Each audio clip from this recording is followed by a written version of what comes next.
ça fait maintenant 3 ans que je suis en exil, donc dans les tests du parti, tu as un délai pour pouvoir t'absenter du territoire national. Et ce délai-là est de 36 mois. Et ça fait plus de 36 mois que je suis en dehors de la Côte d'Ivoire. Donc il était normal qu'on applique les tests du parti. C'est comme ça qu'on a appliqué les tests du parti et qu'il y a une direction intérimaire qui est dirigée par le camarade Etienne Guesson, que j'ai appelé, à qui j'ai demandé la permission de venir intervenir en tant qu'invité spécial de la délégation, la section d'Orléans. Voilà pourquoi je me permets de prendre la parole. Sinon, tout a été dit, tout a été fait, et l'onction officielle du parti a été donnée. Je ne fais que intervenir pour qu'on puisse échanger, parler de la Côte d'Ivoire. Voilà la précision que je lui fais. Ce qui m'a motivé à venir, c'est le fait que des Ivoiriens soient quelque part parler de la Côte d'Ivoire. Nous sommes des Ivoiriens, nous sommes réunis ensemble pour parler de la Côte d'Ivoire. Et partout où on parlera de Côte d'Ivoire, je me dois de partir dire ma part de vérité sur la Côte d'Ivoire. Partout où on entendra parler des 322 000 km² que Dieu nous a donnés, je me dois d'être présent pour dire ma part de vérité. Et je crois que chacun d'entre nous se doit de dire sa part de vérité sur ce qu'il vit la Côte d'Ivoire au jour d'aujourd'hui. Chacun d'entre nous se doit d'apporter sa contribution pour que la Côte d'Ivoire puisse aller de l'avant. Donc, à côté de la cérémonie d'investiture, c'est la présence des Ivoiriens qui m'intéresse. C'est la présence des enfants de la Côte d'Ivoire. C'est le territoire que nous avons en commun qui m'intéresse, pour lequel je voudrais qu'on échange. Sur la vérité, tout à l'heure je l'ai dit. Quelle est la vérité que nous retenons de la Côte d'Ivoire d'aujourd'hui, chers amis? Si nous devons parler de la Côte d'Ivoire, comment nous allons présenter cette Côte d'Ivoire? Quel est l'état des lieux actuels de la situation de notre pays? Aujourd'hui, en Côte d'Ivoire, laissez-moi vous dire, chers amis, que c'est un miracle d'avoir plus d'un repas par jour. Ça existe en Côte d'Ivoire. Aujourd'hui, en Côte d'Ivoire, chers amis, la pauvreté est devenue la chose la plus partagée parmi les Ivoiriens. Moi, je voudrais dire aux gens de la diaspora, parce que je suis sûr que les Western Union et les MoneyGram quittent Orléans toujours pour Abidjan et les autres villes. Il y a quoi pour les Western Union? Mais vous êtes obligés de faire ça parce qu'il n'y a pas à manger. C'est ça la Côte d'Ivoire d'aujourd'hui. Aujourd'hui, en Côte d'Ivoire, quand on parle du niveau de sécurité, on se pose la question de savoir si nous sommes dans un pays où il y a une armée, où il y a une police. Mais je comprends, parce que celui qui t'a braqué la nuit est celui qui se transforme en commissaire où tu dois aller déposer ta plainte. La nuit, ils sont braqueurs, la journée, ils sont commissaires. Ça existe. Aujourd'hui, en Côte d'Ivoire, quand on parle d'université, on pense que c'est de faire la peinture et de changer les noms. Ça veut dire qu'on a créé des universités. Que j'appelle ça université à Boba Gabé ou bien université à la Somme, c'est le même bâtiment, ça ne change pas. On a un problème dans l'enseignement de notre pays. Aujourd'hui, en Côte d'Ivoire, quand tu vas à l'hôpital, ce qu'on appelle le service d'urgence est devenu le service le plus lent de notre pays. Où se trouve l'urgence? Aujourd'hui, en Côte d'Ivoire, la cohésion sociale, parce que tu t'appelles Fadiga et que tu t'appelles Kipré, avant quand je vois, quand Fadiga tend la main, Kipré commence à regarder de loin, est-ce qu'il n'y a rien dans cette main-là? Parce que la cohésion sociale est déchirée dans notre pays. C'est ce qui se passe en Côte d'Ivoire aujourd'hui. Aujourd'hui, en Côte d'Ivoire, la valeur de la femme est diminuée. Aujourd'hui, en Côte d'Ivoire, les entrepreneurs sont obligés de poser des actes que nous n'avons jamais connus dans notre pays. Simuler pour pouvoir se faire entendre. Parce que la dette intérieure de notre pays ne peut pas supporter cette économie-là. C'est ça, nous avons un problème de dette intérieure. On ne paye pas les entrepreneurs de l'État. On ne paye pas les fournisseurs de l'État. Donc ils sont obligés de simuler. C'est ça la Côte d'Ivoire actuelle. Aujourd'hui, en Côte d'Ivoire, l'hôtel commun à tous les opposants, c'est la MAGA. prison civile. Aujourd'hui, en Côte d'Ivoire, dire la vérité est devenu quelque chose de dangereux. Parce que quand tu es chanceux, tu te retrouves à la Maca. Mais sinon, quand tu n'es pas chanceux, tu te retrouves à Williamsville. Si encore on retrouve ton corps. C'est ce qui se passe en Côte d'Ivoire. C'est ça, la Côte d'Ivoire. Et ce que je suis en train de dire, ce n'est pas quelque chose que j'invente. Chacun d'entre nous a un membre de sa famille en Côte d'Ivoire. Vous pouvez appeler et savoir. Aujourd'hui, en Côte d'Ivoire, le langage le plus partagé des Ivoiriens, c'est le soupir. Les Ivoiriens soupirent. Les Ivoiriens soupirent. Il y a un problème dans notre pays, chers amis. Il y a un problème dans notre nation, chers amis. Il y a un problème. Sur ces 322 000 km que Dieu nous a accordés, il y a un problème dans notre pays. Et il ne s'agit pas de dire, mais il s'agit de regarder et se poser la question de qu'est-ce que nous faisons. Mais voilà une Côte d'Ivoire aussi qu'on veut nous présenter, qui est une vraie Côte d'Ivoire que je vais vous présenter. La Côte d'Ivoire où il y a le troisième pont qui est en train de construire, oui, c'est réel. C'est en Côte d'Ivoire. Le troisième pont, il est sorti. La Côte d'Ivoire où l'autoroute atteint Yamoussoukro, oui, chers amis, c'est réel. L'autoroute arrive à Yamoussoukro. La Côte d'Ivoire où il y a le pont de Jacqueline qui est sorti. Cher Edouard, oui, c'est vrai, de Côte d'Ivoire. Le pont de Jacqueline est sorti. La Côte d'Ivoire où le barrage de Soumé est en train d'être construit. Mais LGA, oui, cette Côte d'Ivoire existe. Mais cette Côte d'Ivoire, elle appartient. Cette Côte d'Ivoire-là, je la connais. Parce que c'est la Côte d'Ivoire que Gbagbo Laurent a pensé. C'est la Côte d'Ivoire dont Gbagbo Laurent a trouvé les fonds. Et c'est cette Côte d'Ivoire-là qu'il a préparée. Donc, parler de cette Côte d'Ivoire-là, ceux qui sont en train de faire, ils sont en train de faire ce qu'on appelle la continuité de l'administration. Ce n'est pas nouveau. Ce n'est pas nouveau. Donc, il est plus facile de rentrer au village de façon tout heureux avec un éléphant sur le dos pour nourrir tout le village lorsque tu ne sais même pas comment on tue cet éléphant. Entre celui qui a tué l'éléphant et celui qui a transporté l'éléphant pour aller au village, chers amis, je préfère être attaché à celui qui a tué l'éléphant. La Côte d'Ivoire qu'on nous présente aujourd'hui, la Côte d'Ivoire des grands travaux, la Côte d'Ivoire qui avance, mais cette Côte d'Ivoire-là, il a fallu penser cette Côte d'Ivoire. Il a fallu trouver les moyens pour pouvoir financer cette Côte d'Ivoire lorsque la Côte d'Ivoire était divisée en deux. Il a fallu mettre en place comment faire pour financer au lieu de rester et attendre la main parce qu'on ne développe pas un pays en tendant la main toujours aux Occidentaux. Il a fallu réfléchir à cette Côte d'Ivoire. Donc quand nous on parle de la Côte d'Ivoire, quand nous les enfants de Gbagbo Laurent on parle de cette Côte d'Ivoire, on est fiers. Quand on me dit oui, en Côte d'Ivoire il y a le troisième pont, je dis oui, il y a le troisième pont en Côte d'Ivoire, c'est le pont qui s'appelle Gbagbo Laurent. Quand on me dit en Côte d'Ivoire l'autoroute arrive à Yamoussoukro, je dis oui, l'autoroute arrive à Yamoussoukro parce que Gbagbo Laurent a pensé à l'autoroute. Quand on dit en Côte d'Ivoire il y a le barrage de Soumé, je dis oui, il y a le barrage de Soumé parce que Gbagbo Laurent a pensé au barrage de Soumé. Je n'ai pas honte de parler de cette Côte d'Ivoire. Mais c'est ceux qui veulent nous faire croire. C'est ceux qui veulent nous faire croire à autre chose. Mais quand tu vis dans le mensonge, quand tu fais croire certaines choses qui ne sont pas vraies, quand tes militants se rendent compte que tu as passé 3 années à mentir, ils posent des actes comme ce que sa militante a posé, ça devient immolation.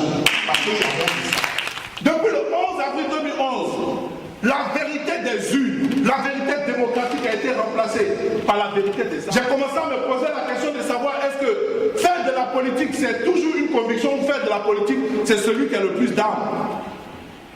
Depuis que je suis en exil, je me pose la question de savoir est-ce que nous avons bien fait de faire le tour de la Côte d'Ivoire pour toucher du doigt les réalités? Est-ce que nous avons bien fait de parcourir plus de 500 000 km dans la Côte d'Ivoire pour aller à la rencontre des Ivoiriens? Parce que c'est cette politique-là que Gbagbo Laurent nous a appris.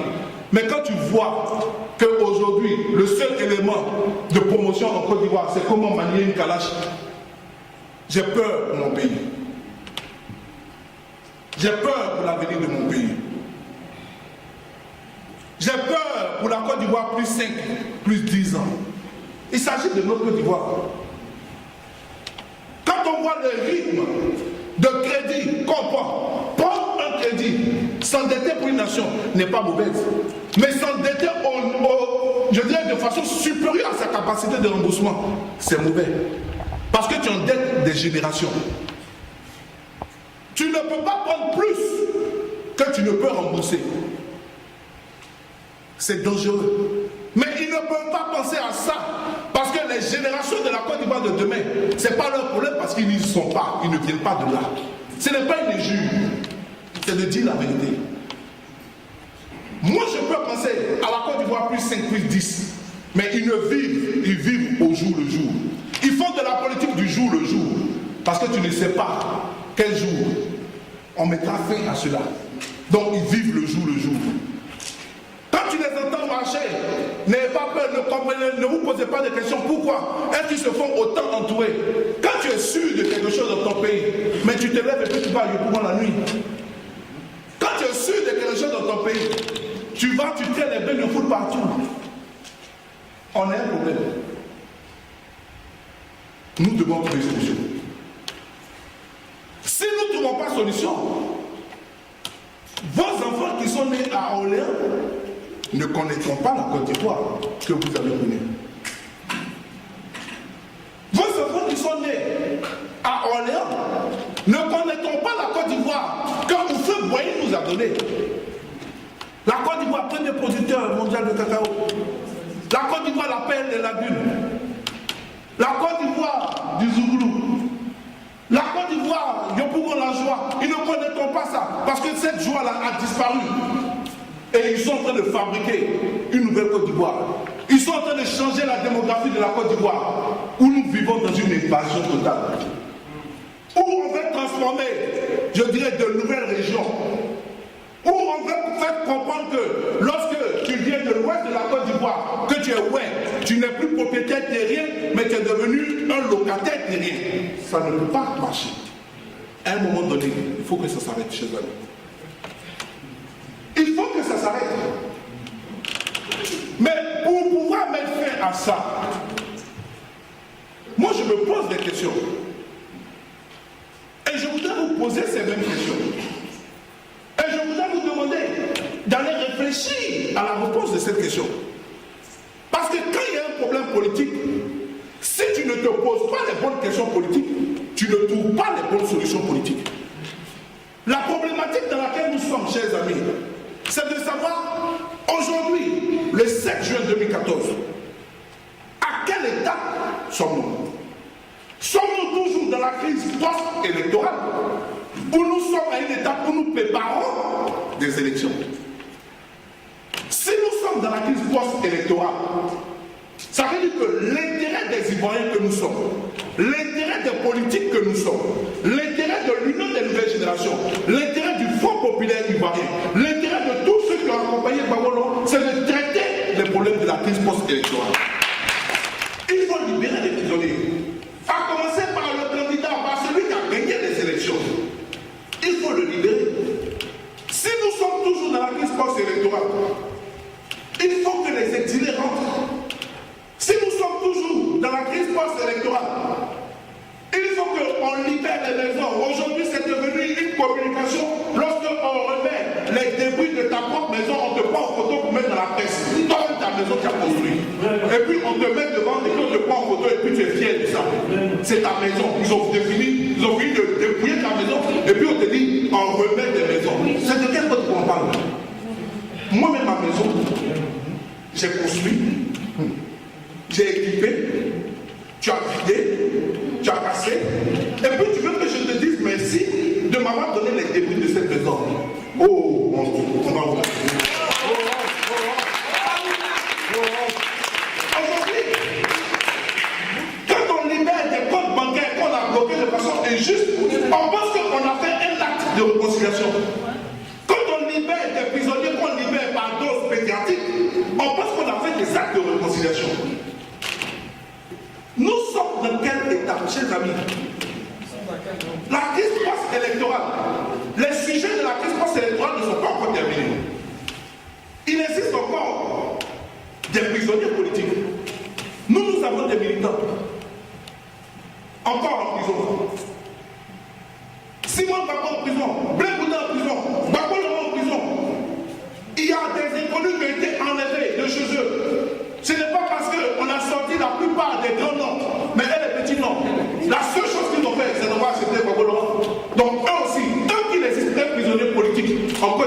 nous sommes toujours dans la crise post-électorale.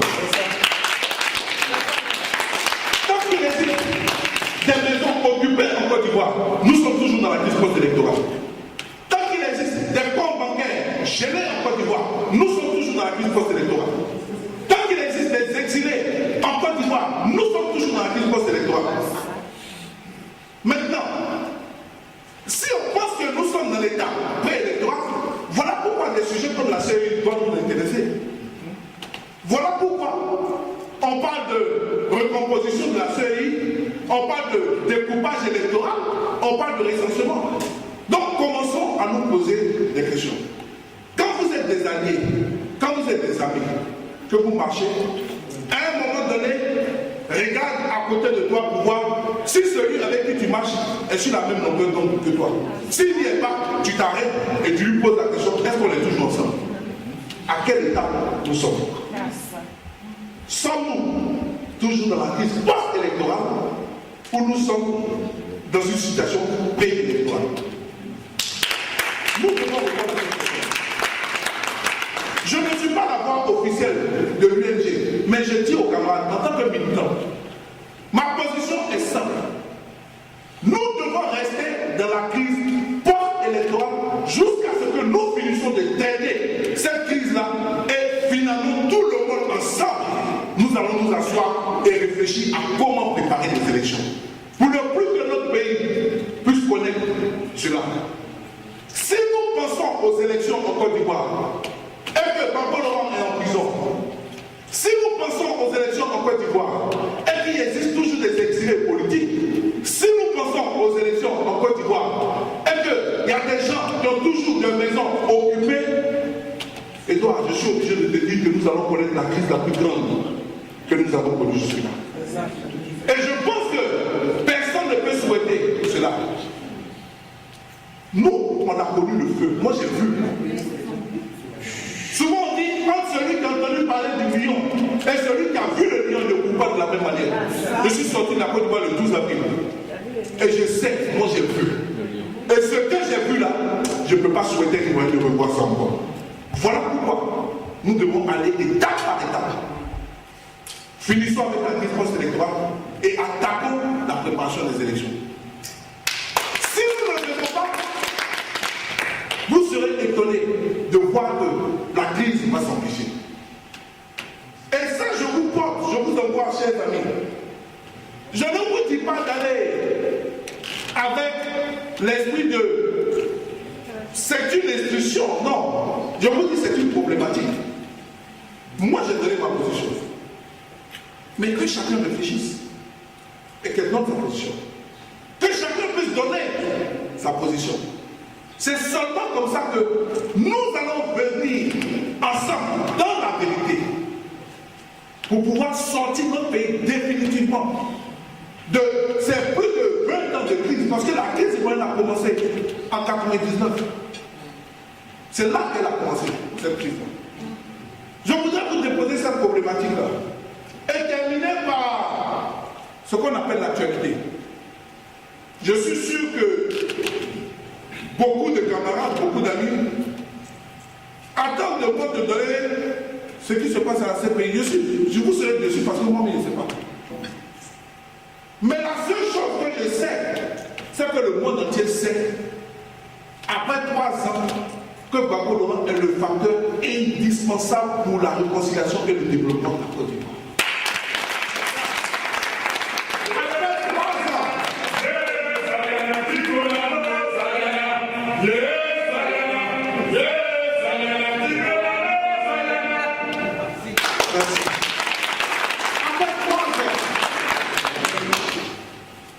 Il est le centre du débat. Donc il faut qu'on arrête de refuser de voir la vérité. Il faut qu'on arrête de vouloir cacher le soleil avec la mer. Il faut. Ce n'est pas mentir de dire que les Ivoiriens sont attachés à lui. Ce n'est pas mentir de dire que le lièvre court vite. Ce n'est pas mentir. Mais c'est quand tu aimes ton pays, tu te dis, même si je n'aime pas, je suis obligé de Moi j'aime mon pays. Voilà pourquoi je dis, il faut libérer Gbagbo. Parce que j'aime mon pays. Je veux que mon pays avance. Voilà pourquoi je dis, il faut libérer Gbagbo.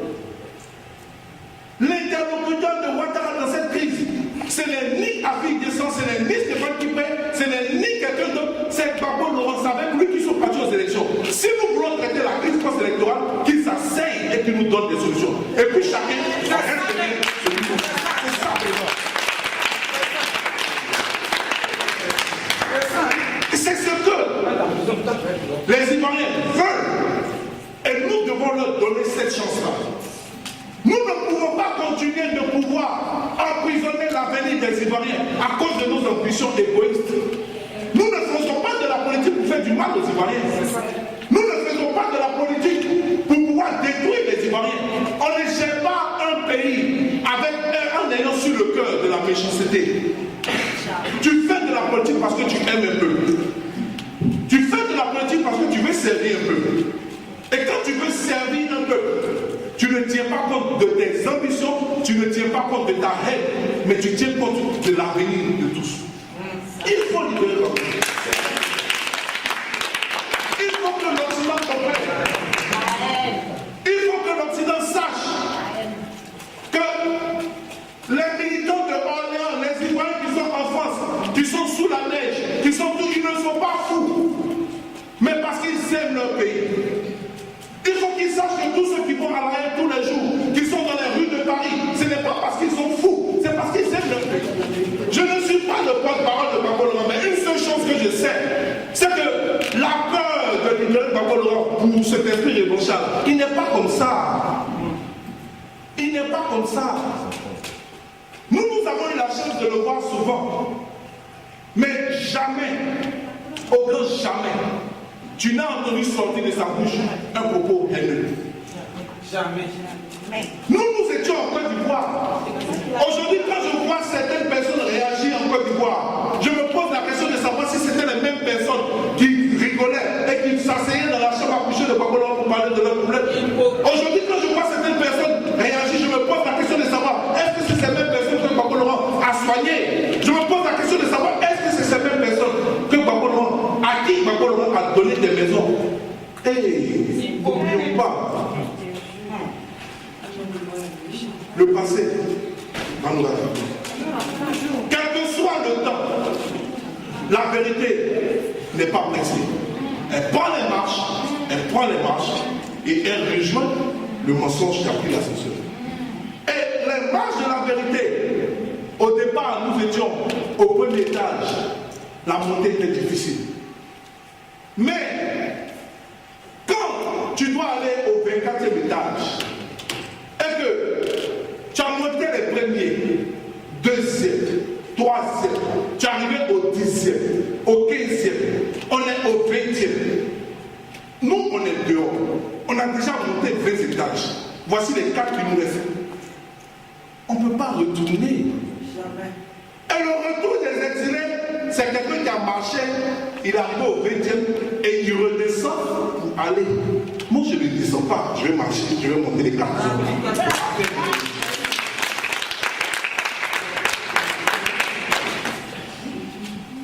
Nous savons que le problème de la CPI n'est pas juridique. Si le problème était juridique, il nous suffisait d'envoyer un juriste pour nous enseigner. Mais le problème de la CPI est politique. Il y a des gens qui tirent les ficelles et qui se disent que tant que Gbagbo Laurent est à la CPI, ça va permettre à Alassane Ouattara de mieux s'asseoir. Mais le problème, c'est pas ça. Alassane Ouattara n'arrive pas à s'asseoir parce qu'il n'aime pas les Ivoiriens et les Ivoiriens n'aiment pas, c'est tout. C'est pour ça qu'il n'arrive pas à s'asseoir.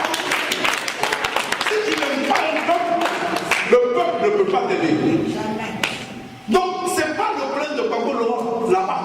Mais la santé de Gbagbo Laurent permettra la cohésion nationale. N'oublions pas qu'il a suffi qu'il parle au peuple et qu'on accepte que ceux qui nous ont attaqués hier se baladent à Abidjan sans problème et qu'ils fassent partie du gouvernement. N'oublions pas, lorsqu'il revenait de Marcoussi, il a fallu qu'il parle au peuple et que le peuple accepte. Mais quelqu'un qui connaît déjà son peuple et le peuple connaît, voir ça là, c'est ne pas aimer la Côte d'Ivoire. C'est ça même. Ils ont leurs intérêts en Côte d'Ivoire. Les investisseurs ont leur intérêt en Côte d'Ivoire. Les Occidentaux ont leur intérêt en Côte d'Ivoire. Donc même si vous ne le faites pas, pour nous les Ivoiriens, faites pour votre argent que vous avez mis dans notre pays. Faites pour vos sociétés qui sont là-bas. Parce que tant que Gbagbo Laurent est en prison, vos sociétés ne marcheront pas. Parce que ce n'est pas ça qui nous intéresse. Le problème de la CPI, chers amis, attendons les 7 jours de voir. Attendons les 7 jours de voir pour savoir est-ce que la CPI va accepter pour une fois de dire la vérité. Attendons les 7 jours de voir pour savoir si est-ce que la Cour pénale internationale va nous donner tous menteurs. Parce que chaque jour on dit que c'est une cour manipulée. Aujourd'hui, il ne joue pas. Ce n'est pas la personne de Gbagbo Laurent qui est en jeu, c'est la crédibilité de la CPI qui est en jeu. C'est cette crédibilité-là qui doit défendre.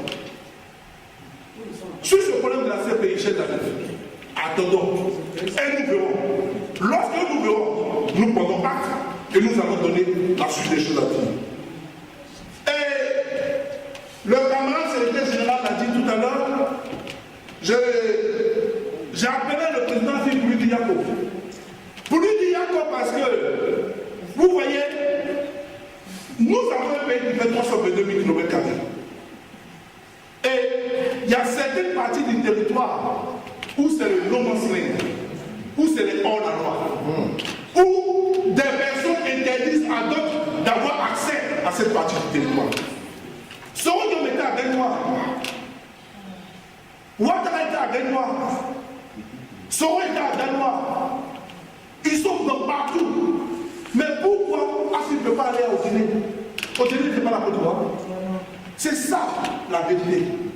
Quand on dit qu'il ne suit pas la loi, c'est ça. Sinon, une personne normale ne peut pas empêcher un citoyen d'un pays d'avoir accès à son pays. Cela veut dire que la Côte d'Ivoire est toujours dirigée par les bonnes zones. Cela veut dire que la Côte d'Ivoire est toujours dirigée par, je dirais, ceux qui ont fait la rébellion. C'est pour ça que quand je dis que nous sommes toujours dans la crise post-électorale, c'est ça la vérité. Parce que si nous n'étions pas dedans, on allait laisser chacun aller où il veut et dire sa vérité. Chacun aller où il veut et dire sa vérité. Ne nous trompons pas, le piège est gros. Je discutais avec certaines personnes et je leur dis, quand je parle de la crise post-électorale et que je ne veux pas sortir de cette crise, on dit que vous êtes les droits en guerre. On dit que vous êtes, je dirais, l'aile dure. Ce n'est pas une question d'aile dure. Mais si nous rentrons dans le débat électoral sans avoir d'idée la crise post-électorale, on sera surpris. Imaginez-vous, Ouattara était dans l'opposition. Il a réussi à kidnapper le président de la CEI. Il l'a amené dans son hôtel, sous contrainte. Il lui a dit, donne ses résultats. Quelqu'un qui était dans l'opposition, il a fait ça. Son pouvoir, il n'a pas fait. Quand il sera au pouvoir, ça sera pire. Quand il sera au pouvoir, en tant qu'il est aujourd'hui au pouvoir, mais c'est chez lui, il sera chez lui à Assini. Et puis lui, il va dire les résultats que j'ai gagné les élections à 99%. Quand quelqu'un t'a déjà montré comme il marche, avant de commencer à entreprendre quelque chose, il faut faire attention. C'est ça. Le problème du recensement, qui est un problème d'actualité, pour moi, c'est, je dirais, c'est des débats. Le recensement, on ne l'a pas fait depuis 1998. Les Ivoiriens ne veulent pas se recenser. Quand tu es leader politique, le danger, c'est de croire que c'est quand tu parles, les gens font. Non, le peuple ne suit que ce qu'il veut entendre.